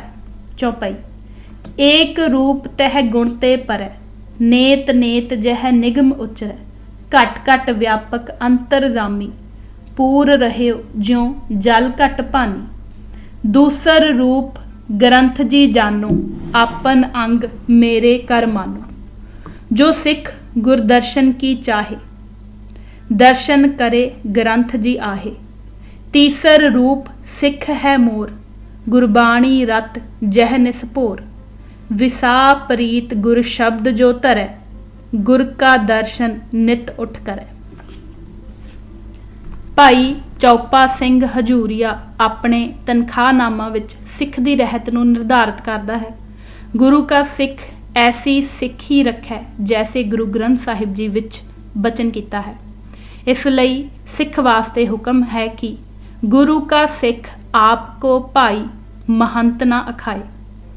ਗੁਰੂ ਅਰਜਨ ਸਾਹਿਬ ਸਾਰੇ ਭਰਮ ਵਹਿਮ ਤੋੜ ਕੇ ਸਿੱਖ ਦਾ ਨਿਸ਼ਚਾ ਦ੍ਰਿੜ ਕਰਵਾ ਗਏ ਹਨ। ਨਾਨਕ ਕਚੜਿਆ ਸਿਉ ਤੋੜ ਢੂੰਡ ਸੱਜਣ ਸੰਤ ਪਕਿਆ। ਗੁਰਮਤਿ ਸਿਧਾਂਤ ਮਰਿਆਦਾ ਵਿੱਚ ਸਿੱਖ ਤੋਂ ਉੱਪਰ ਕੋਈ ਪਦਵੀ ਨਹੀਂ ਹੈ। ਸਿੱਖ ਅਤੇ ਗੁਰੂ ਦੇ ਵਿਚਕਾਰ ਵੀ ਕੋਈ ਵਿਚੋਲਾ ਨਹੀਂ ਹੈ। ਗੁਰਮਤਿ ਪ੍ਰਭਾਸ਼ਕ ਸ਼ਬਦਾਵਲੀ ਅਨੁਸਾਰ ਸਿੱਖ ਦਾ ਅਰਥ ਸ਼ਿਸ਼ ਨਿਰਧਾਰਿਤ ਕਰਨਾ ਠੀਕ ਨਹੀਂ ਜਾਪਦਾ। ਸ਼ਬਦ ਗੁਰੂ ਆਪ ਇਸ ਸ਼ਿਸ਼ ਨੂੰ ਰੱਦ ਕਰਦੇ ਹਨ ਅਤੇ ਮਨਮਤ ਦੱਸਦੇ ਹਨ। ਸ਼ਬਦ ਗੁਰੂ ਜੀ ਅਨੁਸਾਰ ਸਿੱਖ ਦਾ ਸਿੱਧਾ ਰਿਸ਼ਤਾ ਗੁਰੂ ਨਾਲ ਹੈ ਅਤੇ ਗੁਰੂ ਦਾ ਸਿੱਧਾ ਸਬੰਧ ਸਿੱਖ ਨਾਲ ਹੈ। ਵਿਚਕਾਰ ਕੋਈ ਵਿਚੋਲਾ ਹੈ ਹੀ ਨਹੀਂ। ਨਾ ਕੋਈ ਸੰਤ ਹੈ, ਨਾ ਕੋਈ ਸਾਧ ਹੈ, ਨਾ ਕੋਈ ਡੇਰਾ ਹੈ, ਨਾ ਕੋਈ ਟਕਸਾਲ ਹੈ। ਸਿਰਫ ਤੇ ਸਿਰਫ ਸਿੱਖ ਹੈ। ਸੋ ਇੰਜ ਨਹੀਂ ਮੰਨਦੇ ਸਪਸ਼ਟ ਹੀ ਉਹ ਸਭ ਜ਼ਾਹਰਾ ਤੌਰ ਤੇ ਗੁਰੂ ਨੂੰ ਗੁਰ ਸਿਧਾਂਤ ਅਤੇ ਹੁਕਮ ਨੂੰ ਜਾਣ ਬੁੱਝ ਕੇ ਹੀ ਗੁਰੂ ਨਾਨਕ ਗੁਰੂ ਗੋਬਿੰਦ ਸਿੰਘ ਸਾਹਿਬ ਦੀ ਪਰੰਪਰਾ ਨੂੰ ਤੋੜਦੇ ਹਨ।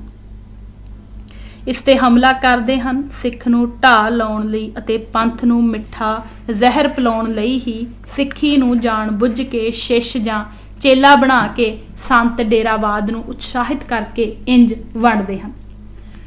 ਗੁਰੂ ਸਪਸ਼ਟ ਦੱਸ ਰਿਹਾ ਹੈ ਕਿ ਸਿੱਖ ਹੀ ਗੁਰੂ ਹੈ ਤੇ ਗੁਰੂ ਹੀ ਸਿੱਖ ਹੈ। ਜਦ ਗੁਰੂ ਆਪਣੇ ਨਾਮ ਨਾਲ ਸੰਤ ਨਹੀਂ ਲਿਖਵਾਉਂਦਾ ਤਾਂ ਫਿਰ ਸਿੱਖ ਵੀ ਨਹੀਂ ਲਿਖਾ ਸਕਦਾ। ਫਿਰ ਕੋਈ ਹੈ ਜੋ ਗੁਰੂ ਤੋਂ ਵੱਡਾ ਹੋ ਸਕਦਾ ਹੋਵੇ? ਸੰਤ ਅਕਾਲ ਹੈ। ਭਾਈ ਗੁਰਦਾਸ ਜੀ ਇਸੇ ਗੁਰ ਸਿਧਾਂਤ ਦੀ ਵਿਆਖਿਆ ਕਰਦੇ ਹਨ। ਗੁਰ ਸਿੱਖੋ ਗੁਰ ਸਿੱਖ ਹੈ, ਪੀਰ ਪੀਰ ਹੈ ਕੋਈ, ਸ਼ਬਦ ਸੁਰਤ ਚੇਲਾ ਗੁਰੂ ਪਰਮੇਸ਼ਰ ਸੋਈ। ਦਰਸ਼ਨ ਦ੍ਰਿਸ਼ਟ ਧਿਆਨ ਧਰ ਗੁਰ ਮੂਰਤ ਹੋਈ, ਸ਼ਬਦ ਸੁਰਤ ਕਰ ਕੀਰਤਨ ਸਤ ਸੰਗ ਵਿਲੋਈ। ਸਿੱਖ ਦੀ ਪਹਿਚਾਣ ਕਥਨੀ ਅਤੇ ਕਰਨੀ ਦੇ ਇੱਕ ਮਿਲਾਪ ਰਾਹੀਂ ਹੀ ਕੀਤੀ ਜਾਣੀ ਹੈ। ਸਿੱਖ ਦੀ ਰਹਿਤ ਦਾ ਸੰਬੰਧ ਬਾਹਰੀ ਕਰਮਕਾਂਡੀ ਜੀਵਨ ਦੀ ਬਜਾਏ ਆਚਰਣ ਅਤੇ ਅੰਦਰੂਨੀ ਹੁਸਨ ਦੇ ਜਲਾਲ ਨੂੰ ਵਧਾਉਣ ਤੇ ਸੰਵਾਰਨ ਨਾਲ ਹੈ। ਮਨਮਤ ਕਰਨ ਵਾਲਾ ਅਤੇ ਵਿਪਰਨ ਦੀ ਰੀਤ ਤੇ ਚੱਲਣ ਵਾਲਾ ਫਿਰ ਚਾਹੇ ਜਿੰਨਾ ਮਰਜ਼ੀ ਆਪਣੇ ਆਪ ਨੂੰ ਕੇਸਾਧਾਰੀ ਜਾਂ ਸਹਿਜਧਾਰੀ ਸਿੱਖ ਅਖਵਾਏ, ਸਿੱਖ ਕੌਮ ਵਿੱਚ ਉਸ ਹਿੱਤ ਬਤੌਰ ਸਿੱਖ ਕੋਈ ਮਾਨਤਾ ਸੰਭਵ ਨਹੀਂ ਹੈ।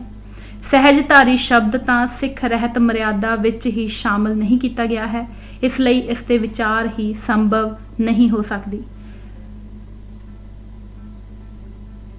ਗੱਲਾਂ ਉੱਪਰ ਤਪਾਵਸ ਨਾ ਹੋਈ, ਵਿਸ ਖਾਦੀ ਤਤਕਾਲ ਮਰ ਜਾਏ। ਭਾਈ ਵੇਖੋ ਨਿਆਉ ਸੱਚ ਕਰਤੇ ਕਾ, ਜੇਹਾ ਕੋਈ ਕਰੈ ਤੇਹਾ ਕੋਈ ਪਾਏ। ਜਨ ਨਾਨਕ ਕੋ ਸਭ ਸੋਝੀ ਪਾਈ, ਹਰ ਦਰ ਕੀਆਂ ਬਾਤਾਂ ਆਖ ਸੁਣਾਏ। ਸਾਨੂੰ ਭਲੀ ਭਾਂਤ ਸਮਝ ਲੈਣਾ ਚਾਹੀਦਾ ਹੈ ਕਿ ਵਿਦਿਆਰਥੀ ਹੋਣਾ ਅੱਡ ਗੱਲ ਹੈ ਅਤੇ ਸਿੱਖਿਆਰਥੀ ਹੋਣਾ ਅੱਡ। ਦੋਹਾਂ ਦੇ ਸੁਭਾਅ ਅਤੇ ਪ੍ਰਵਿਰਤੀ ਵਿੱਚ ਭਿੰਨਤਾ ਹੈ। ਵਿਦਿਆਰਥੀ ਦਾ ਸੰਬੰਧ ਵਿਦਿਆ ਨਾਲ ਹੈ, ਨਿੱਜੀ ਸ੍ਰੇਸ਼ਟਤਾ ਦੀ ਬਹਾਲੀ ਹੈ।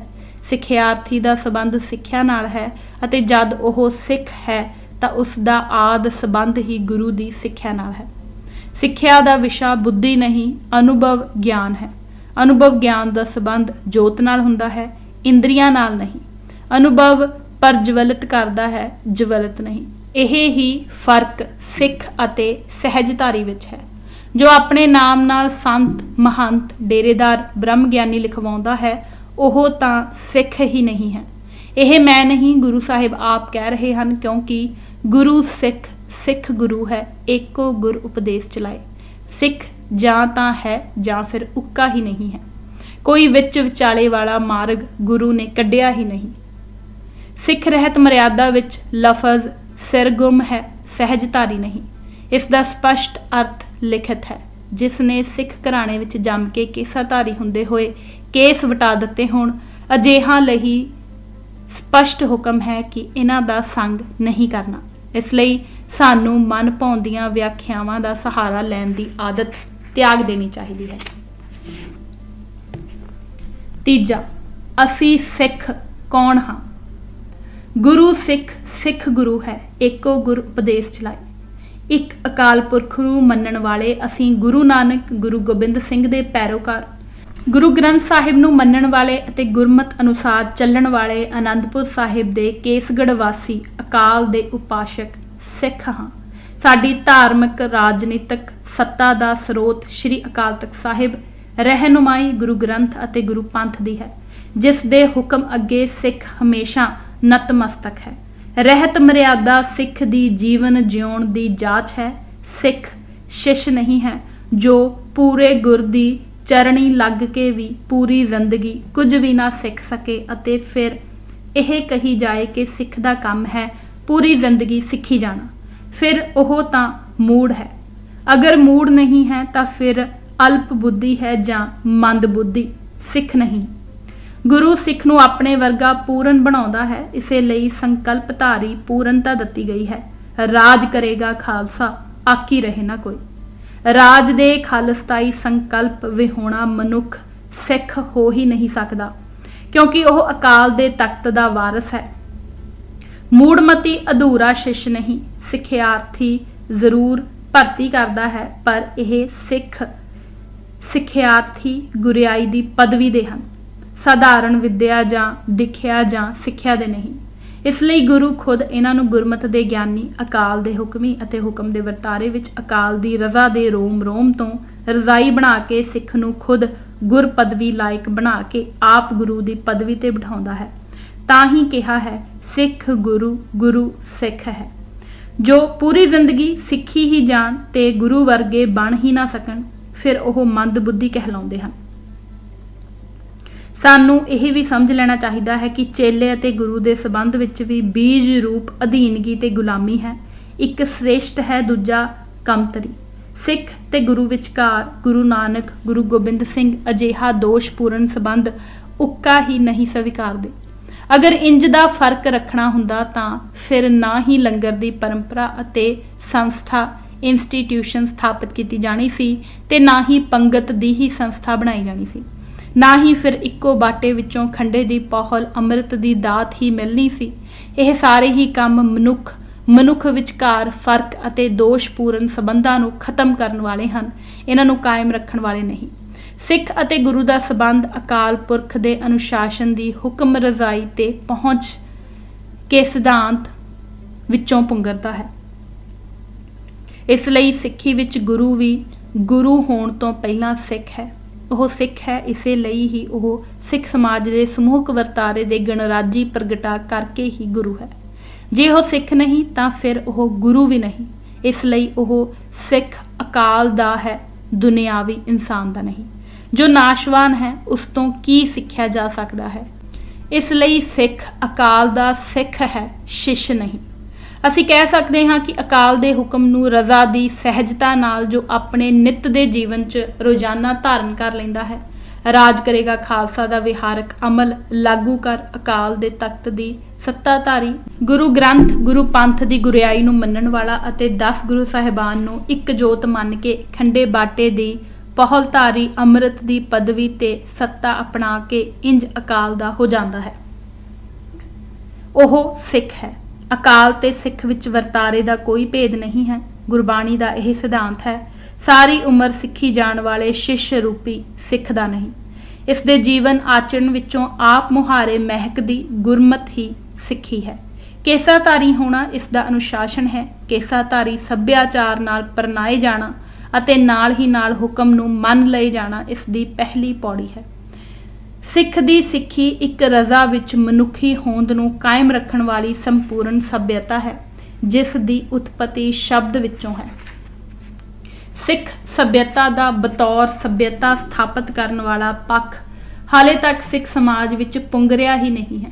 ਇਸ ਲਈ ਸਿੱਖ ਦੀ ਸਿੱਖੀ ਸੱਭਿਅਤਾ ਹੀ ਮੂਲ ਅੰਸ਼ ਹੈ। ਸੱਭਿਅਤਾ ਦਾ ਮੂਲ ਅੰਸ਼ ਸ਼ਿਸ਼ ਵਿੱਚ ਨਹੀਂ ਹੁੰਦਾ, ਗੁਰੂ ਵਿੱਚ ਹੁੰਦਾ ਹੈ। ਇਸੇ ਲਈ ਗੁਰੂ ਸਾਹਿਬ ਦਾ ਫਰਮਾਨ ਹੈ, ਸਿੱਖ ਗੁਰੂ, ਗੁਰੂ ਸਿੱਖ ਹੈ, ਏਕੋ ਗੁਰ ਉਪਦੇਸ਼ ਚਲਾਏ। ਸਿੱਖੀ ਮਿਸ਼ਨ ਕੀ ਹੈ?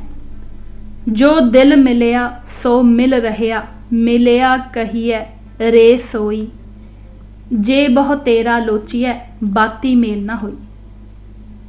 ਸਿੱਖ ਦਾ ਮਿਸ਼ਨ ਅਕਾਲ ਪੁਰਖ ਦੀ ਰਜ਼ਾ ਅਤੇ ਹੁਕਮ ਨਾਲ ਇਨਸਾਨ ਨੂੰ ਜੋੜਨਾ ਹੈ। ਇਸੇ ਲਈ ਰਾਜ ਕਰੇਗਾ ਖਾਲਸਾ ਦਾ ਸੰਕਲਪ ਹੈ। ਗੁਰੂ ਗ੍ਰੰਥ ਸਾਹਿਬ ਜੀ ਆਪਣੇ ਅੰਕ 350 ਤੇ ਆਖਦੇ ਹਨ, ਸਾਹਿਬ ਮੇਰਾ ਏਕੋ ਹੈ, ਭਾਈ ਏਕੋ ਹੈ। ਅਤੇ ਅੰਕ 250 ਤੇ ਆਖਦੇ ਹਨ, ਆਪੈ ਕੀਆ ਕਰਾਇਆ, ਆਪੈ ਕਰਨੈ ਜੋਗ, ਨਾਨਕ ਏਕ ਰਵ ਰਹਿਆ, ਦੂਸਰ ਹੋਆ ਨਾ ਹੋਗ। ਅਤੇ ਨਿਰੰਕਾਰ ਆਕਾਰ ਆਪ ਨਿਰਗੁਣ, ਸਰਗੁਣ ਏਕ, ਏਕੈ ਏਕ ਬਖਾਨਨੋ, ਨਾਨਕ ਏਕ ਅਨੇਕ। ਸਿੱਖ ਮੰਨਦੇ ਹਨ ਕਿ ਰੱਬ ਇੱਕ ਹੈ ਅਤੇ ਉਸੇ ਤੋਂ ਹੀ ਇਹ ਦ੍ਰਿਸ਼ਟਮਾਨ ਅਤੇ ਅਦ੍ਰਿਸ਼ ਬ੍ਰਹਿਮੰਡ ਦੀ ਉਤਪਤੀ ਹੋਈ ਹੈ, ਜੋ ਅਕਾਲ ਦੇ ਹੀ ਹੁਕਮ ਅਨੁਸਾਰ ਚੱਲ ਰਿਹਾ ਹੈ। ਇਸ ਵਿੱਚ ਮਨੁੱਖ ਨੂੰ ਅਕਾਲ ਦੀ ਸ਼ਕਤੀ ਨੂੰ ਵੰਗਾਰਨ ਵਾਲਾ ਅਤੇ ਉਸ ਦੇ ਹੁਕਮ ਦੇ ਵਿਪਰੀਤ ਕੋਈ ਵੀ ਕੰਮ ਨਹੀਂ ਕਰਨਾ ਚਾਹੀਦਾ। ਗੁਰੂ ਗ੍ਰੰਥ ਸਾਹਿਬ ਜੀ ਆਪਣੇ ਅੰਕ 250 ਤੇ ਆਖਦੇ ਹਨ, ਕਰਨ ਕਾਰਨ ਸਮਰੱਥ ਹੈ, ਕਹੋ ਨਾਨਕ ਵਿਚਾਰ, ਕਾਰਨ ਕਰਤੇ ਵਸ ਹੈ, ਜਿਨ ਕਲ ਰੱਖੀ ਧਾਰ। ਹਰ ਮਨੁੱਖ ਨੂੰ ਬਿਨਾਂ ਕਿਸੇ ਜਾਤ, ਰੰਗ, ਨਸਲ ਅਤੇ ਖੇਤਰ ਦੇ ਵਿਤਕਰੇ ਤੋਂ ਅਕਾਲ ਦੇ ਪੈਦਾ ਕੀਤੇ ਨਿਯਮ, ਸਿਧਾਂਤ ਅਤੇ ਸਵਛੰਦ, ਸੁਤੰਤਰ, ਸੰਭਰਪੂ ਵਾਤਾਵਰਨ ਵਿੱਚ ਬਿਨਾਂ ਦੁਨਿਆਵੀ ਦਖਲ ਦੇ ਜੀਵਨ ਜਿਉਣ ਦਾ ਅਵਸਰ ਪ੍ਰਦਾਨ ਹੋਣਾ ਚਾਹੀਦਾ ਹੈ। ਹਰ ਨਵ ਜੰਮੇ ਬਾਲਕ ਅਤੇ ਮਨੁੱਖ ਦਾ ਜਮਾਂਦਰੂ ਪ੍ਰਥਮ ਸ਼੍ਰੋਮਣੀ ਕੁਦਰਤੀ ਅਧਿਕਾਰ ਉਸ ਨੂੰ ਅਕਾਲ ਨੇ ਦੇ ਕੇ ਹੀ ਭੇਜਿਆ ਹੈ। ਗੁਰੂ ਗ੍ਰੰਥ ਸਾਹਿਬ ਜੀ ਆਪਣੇ ਅੰਕ 83 ਤੇ ਕਹਿੰਦੇ ਹਨ, ਫੱਕੜ ਜਾਤੀ ਫੱਕੜ ਨਾਉ ਸਭਨਾ ਜੀਆਂ ਇੱਕਾ ਛਾਉ ਓਮ ਗੁਰਮੁਖ ਕੀਓ ਅਕਾਰਾ। ਫਿਰ ਅੰਕ 97 ਤੇ ਸਪਸ਼ਟ ਕਰਦੇ ਹਨ, ਸਭ ਕੋ ਆਸੈ ਤੇਰੀ ਬੈਠਾ ਘਟ ਘਟ ਅੰਤਰ ਤੂੰ ਹੈ ਵੁੱਠਾ ਸਬੈ ਸਾਂਝੀ ਵਾਲ ਸਦਾਇਣ ਤੂੰ ਕਿਸੇ ਨਾ ਦਿਸੈ ਬਾਹਰਾ ਜੀਓ। ਅੰਕ 469 ਤੇ ਸਪਸ਼ਟ ਕਰਦੇ ਹਨ, ਜਾਤ ਮਹਿ ਜੋਤ ਜੋਤ ਮਹਿ ਜਾਤਾ ਅਕਲ ਕਲਾ ਭਰਪੂਰ ਰਹਿਆ। ਸਿੱਖੀ ਇਸੇ ਟੀਚੇ ਦੀ ਪ੍ਰਾਪਤੀ ਕਰਨ ਹਿੱਤ ਹੀ ਅਤੇ ਇਸ ਮੰਤਵ ਹਿੱਤ ਸਵੱਛੰਦ ਸੁਤੰਤਰ ਵਾਤਾਵਰਨ ਦੇ ਨਿਰਮਾਣ ਕਰਨ ਹਿੱਤ ਕੰਮ ਕਰਨ ਵਾਲਿਆਂ ਦਾ ਹੀ ਧਰਮ ਮਾਰਗ ਹੈ। ਇਸੇ ਹਿੱਤ ਗੁਰੂ ਗ੍ਰੰਥ ਸਾਹਿਬ ਦਾ ਮਨੁੱਖਤਾ ਨੂੰ ਫਰਮਾਨ ਹੈ, ਬੰਦੇ ਖੋਜ ਦਿਲ ਹਰ ਰੋਜ਼ ਨਾ ਫਿਰ ਪਰੇਸ਼ਾਨੀ ਮਾਂ ਹੈ ਇਹ ਜੋ ਦੁਨੀਆ ਸਿਹਰ ਮੇਲਾ ਦਸਤਗੀਰੀ ਨਾ ਹੈ। ਸੋ ਅੱਜ ਅਸੀਂ ਇਹ ਕਿਤਾਬ ਪੰਨਾ ਨੰਬਰ 39 ਤੱਕ ਹੀ ਪੜ੍ਹਾਂਗੇ। ਧੰਨਵਾਦ ਜੀ। ਵਾਹਿਗੁਰੂ ਜੀ ਕਾ ਖਾਲਸਾ, ਵਾਹਿਗੁਰੂ ਜੀ ਕੀ ਫਤਿਹ।